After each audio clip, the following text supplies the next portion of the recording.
बहुत बुरी तरीके से कप्तानी कर दिया यहाँ पर सलमान अली आगा ने।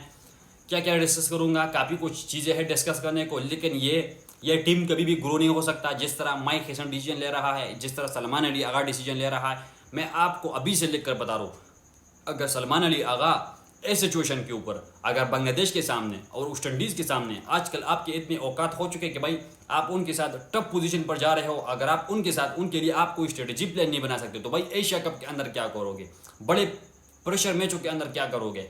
भाई आप तो पाकिस्तान की T20 की कप्तान हो, आपको तो एटलीस्ट ये पता होना चाहिए कि भाई सामने वाली टीम के अंदर क्या वीकनेस है, ये तो कप्तान का एक हैबिट होना चाहिए। लेकिन सलमान अली आगा क्या कर रहे हैं यहाँ से कि भाई उसको पता नहीं है कि भाई वेस्ट इंडीज़ को हमें किस तरह से यहाँ पर हराए। तो भाई ये सारे की सारी चीज़ें ये मैं आपको डिस्कस करूँगा। बहुत अफसोस हो रहा है कि भाई पाकिस्तान सेकंड यहाँ पर दूसरा मैच हार चुका है वेस्ट इंडीज़ से, लेकिन ये कोई नई बात नहीं है कि भाई आजकल तो हमारा पाकिस्तान टीम का ये मोरल हो चुका है कि भाई कोई भी टीम आता है लेकिन हम उसको साथ टफ पोजीशन पर पहुंचते हैं, टफ पोजीशन के ऊपर हम पहुंचते हैं। ये हमारा आजकल की हमारी पाकिस्तान टीम का ये औकात रह गया है कि भाई ये हमारे पाकिस्तान टीम का औकात नहीं है। भाई ये पाकिस्तान के आजकल के ये जो कप्तान हैं, ये आजकल के जितने भी है कि भाई ये इन लोगों ने पाकिस्तान टीम को ऐसा बना दिया, वरना पाकिस्तान ऐसा नहीं था। मैं आपको फिर से बता रहा हूँ कि भाई सलमान अली आगा ने बहुत गलत डिसीजन कर दिया माइक हेसन के साथ। क्यों मैं यहाँ पर बता रहा हूँ कि भाई इस डिसीजनों के अंदर माइक हेसन नहीं होता।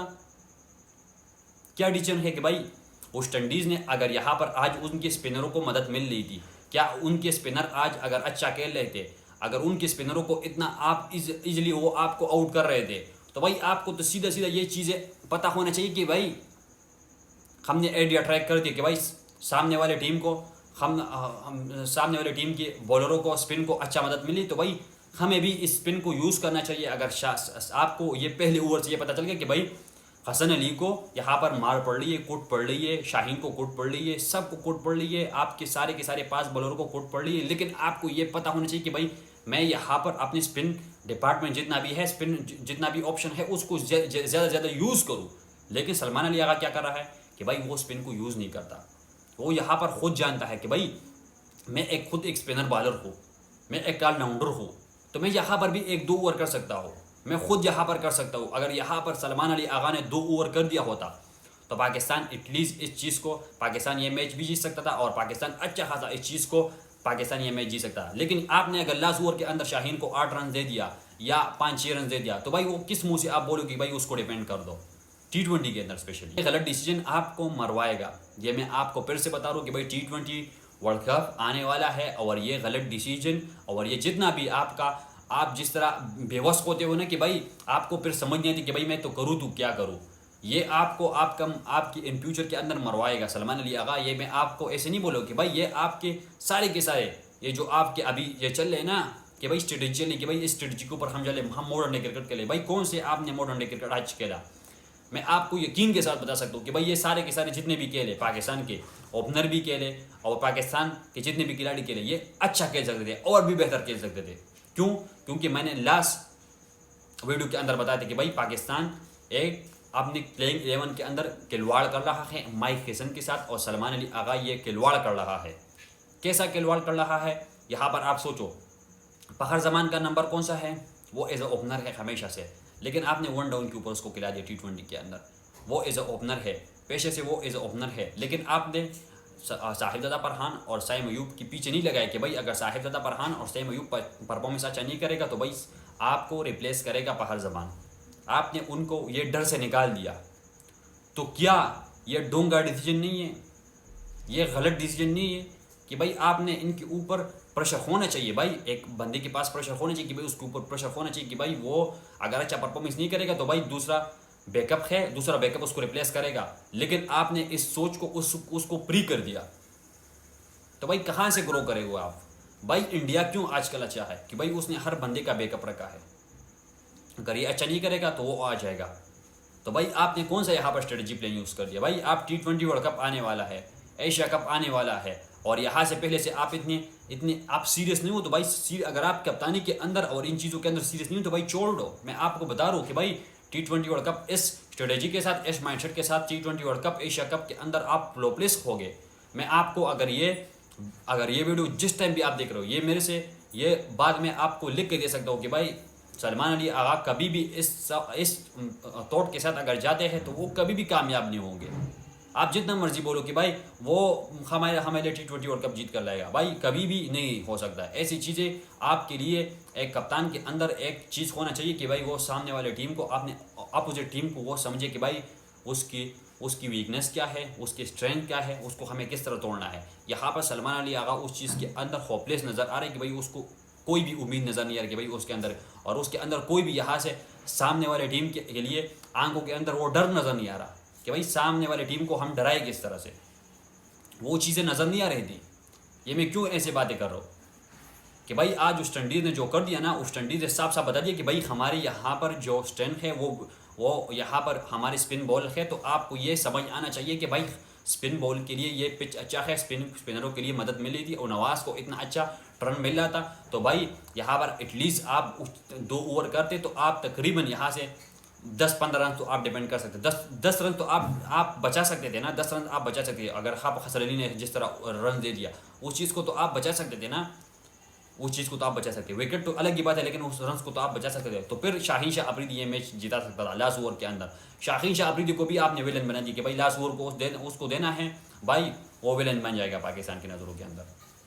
मैं आपको बता रहा हूँ कि भाई शाहीन शाह अफरीदी आज अच्छा खेला, ब्रिलियंट खेला। भाई T20 का गेम ऐसा होता है, T20 के अंदर आप हर दिन आपके हिसाब से नहीं चलेगा, लेकिन बॉलर के हिसाब से, स्पेशली बॉलर बहुत गुड पलटी है T20 के अंदर। लेकिन ये सारी की सारी गलती यहाँ पर क्या है कि भाई सलमान अली आगा के डोंगे डिसीजन अगर आप इस तरह करोगे तो भाई टीम कभी भी ग्रो नहीं करेगा। और आप मॉडर्न डे की जिस मॉडर्न डे क्रिकेट की आप बात कर रहे हो, कभी भी उस चीज़ को आप अचीव नहीं कर सकते हो। भाई मॉडर्न डे क्रिकेट तो मैं बोलूँगा कि भाई वो बहुत अच्छा है, कि भाई आप बहुत अच्छा मॉडर्न डे क्रिकेट खेल रहे हो, कि भाई यहाँ से साफ नजर आ रहा है कि भाई शाहिज़ादा फरहान, मैं क्रिटिसाइज नहीं करूँगा भाई ये हमारे यंगस्टर है, अच्छा खेलेंगे, लेकिन एटलीस्ट आपने उनके ऊपर ये प्रेशर खत्म कर दिया कि भाई पहाड़ जमान बेंच के ऊपर नहीं है, भाई वो प्लेइंग 11 के अंदर वो डाउन पर खेल रहा है।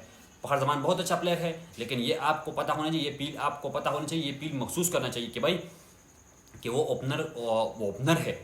और ये यहाँ पर साइम अयूब को महसूस करना चाहिए, ये साहिबजादा फरहान को महसूस करना चाहिए कि भाई हमारे पीछे बैकअप है। आपने उससे ये ख़त छीन लिया तो भाई आप कभी भी कामयाब नहीं हो सकते। यहाँ पर साइम अयूब 9 रन, बालों के ऊपर 7 रन, साहिबजादा फरहान 3 रन, पहाड़ जमान 20 रन, मोहम्मद हारिस आज अच्छे नंबर पर खेले। लेकिन ये मैं आपको बता रहा कि भाई परमानेंट सलमान अली आगा नहीं जानते कि भाई मुझे किस बंदे को कहाँ पर खिलाना है। ये कोई भी नहीं जानता कि भाई सलमान अली आगा जिस तरह डिसीजन लेता है, भाई कोई भी ज़रूरत नहीं यहाँ से आपने डुंकी लगाने की, यहाँ पर ऐसे वैसे हरकतें करने की। भाई साफ एक 3 बंदों का नंबर आपको पता होना चाहिए, आपको प्रॉपर पता होना चाहिए कि भाई ये हमारे स्पिन डिपार्टमेंट के बॉलर है, टॉप बॉलर है, अबरार है, सुफियान है, जितना भी ओवर है आपको ये पता होना चाहिए। लेकिन आप क्या कर रहे हो, आप तो सिर्फ भाई सिचुएशन के अकॉर्डिंग, हर चीज़ सिचुएशन के अकॉर्डिंग, लेकिन आपके थोड़ा सा तो ये अवेयरनेस होना चाहिए। सामने वाली टीम को आपको साफ नज़र आ रहा था कि भाई उसके पास स्पिन का यहाँ पर अच्छा खासा मदद मिल रहा है, तो भाई आपने खुद यहाँ से आप 2 ओवर कर सकते थे, आप पाकिस्तान टीम यहाँ से बच सकता था, पाकिस्तान क्रिकेट ये मैच जीत सकता अगर यहाँ पर एक प्रोएक्टिव कप्तान होता था। लेकिन प्रोएक्टिव कप्तान तो है नहीं भाई। इस स्ट्रेटेजी के साथ आप कभी भी माइक हैसन के साथ, इस स्ट्रेटेजी के साथ और माइक हैसन के साथ स्पेशली आप ये T20 वर्ल्ड कप नहीं जीत सकता, नहीं एशिया कप जीत सकते हो। ये मैं आपको बता रहा हूँ अभी से। अगर आपको ये समझ आ रहा है तो भाई इस चीज़ को आप सही करो, फिक्स करो, वरना इन फ्यूचर आप रिग्रेट करोगे। पाकिस्तान के बैट्समैनों ने भी, मैं यहाँ पर आपको बताऊँ कि भाई हसन नवाज़ ने बहुत बेहतर खेला। भाई हसन नवाज़ की तरह बाकी लोग भी खेल सकते थे, लेकिन बाकी ने थोड़ा सा जिगरा कम दिखा दिया। बाकी मोहम्मद नवाज़ और फहीम अशरफ ने बहुत बुरा खेला। मैं समझता हूँ कि भाई आपके पास अगर एक आधा ऑप्शन है ऑलराउंडर के तो भाई उसको आप बॉलिंग के अंदर रिप्लेस करो। फहीम अशरफ की क्या ज़रूरत कि भाई आप थोड़ा सा बॉलिंग के अंदर आ जाते, कि भाई एक आधा स्पिनर अबरार को लेकर आते तो भाई अबरार को थोड़ा सा यहाँ प्रैक्टिस हो जाता। वैसे भी आपके प्रैक्टिस मैच है। बाकी अगर मैं आपको बता दूं तो भाई बॉलिंग के अंदर पाकिस्तान ने यहाँ पर वेस्ट इंडीज़ ने काफ़ी ब्रिलियंट खेला। भाई वेस्ट इंडीज़ को समझ आ रहा था वो कि भाई हमें किस तरह से इसको फंसाना है, लेकिन पाकिस्तान को समझ नहीं आता कि भाई पाकिस्तान के साथ भी सेम प्लान था, लेकिन पाकिस्तान ने उसको यूज़ नहीं किया, सलमान अली आगा ने यूज़ नहीं किया। पाकिस्तान के यहाँ पर शाहीन शाह अफरीदी को एक विलन बना दिया। मैं आपको बता दूँ भाई हसन अली को बहुत मार पड़ी, लेकिन इसका ये मतलब नहीं कि भाई हसन अली ने बुरा खेला, इसका ये मतलब नहीं शाहीन ने बुरा खेला, इन सब ने अच्छा खेला। लेकिन सलमान अली आगा ने और माइक हैसन ने ये सारा का सारा गलती कर दिया। मैं समझता हूँ कि भाई सारे के सारे मैच का